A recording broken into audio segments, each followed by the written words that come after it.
Nanay Belen natuwa dahil sa palaging dala ito ni Bunso Migs Malino. Ano ito ating alamin?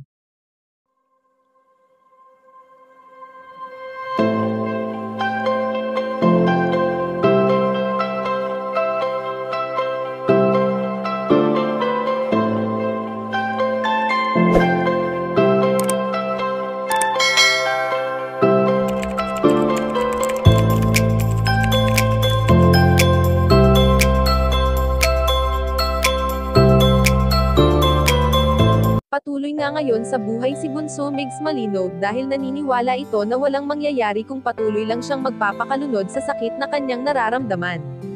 Bagamat ilang taon na rin ang dumaan, ay hindi pa rin talaga lubusang tinitigilan ng mga mapanirang netizens ang binata na siya namang hindi nito pinapatulan. Hindi maitatanggi ni Nanay Belen na nakailang beses nilang nakikita si Bunso Migs Malino na emosyonal, dahil na rin sa iisang tao at ito nga ay ang kanilang prinsesa. Hindi man maalis ni Nanay Belen ang bigat sa dibdib ng kanyang anak, ay minamabuti naman ito na palaging alalayan ang binata sa anumang pagsubok na kinakaharap nito. Sa mga oras na kailangan ni Bunso Migs Malino ng makakasama at makakausap ay palagi namang handa ang kanyang buong pamilya, na siya namang kahanga-hanga sa lahat.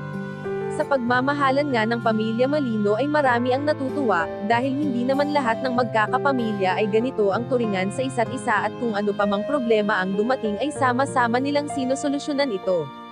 Samantala ayon naman sa aming impormasyon na nakalap na natutuwa si Nanay Belen dahil sa palagi pa ring dala-dala ng binata ang mga bagay na itinuro niya sa kanyang anak, isa na nga ay ang patuloy na ipagpasadiyos na lamang ang lahat ng pagsubok na dumarating sa kanilang buhay. Kayo mga kachika, anong masasabi nyo dito? Please leave the comment and don't forget to subscribe.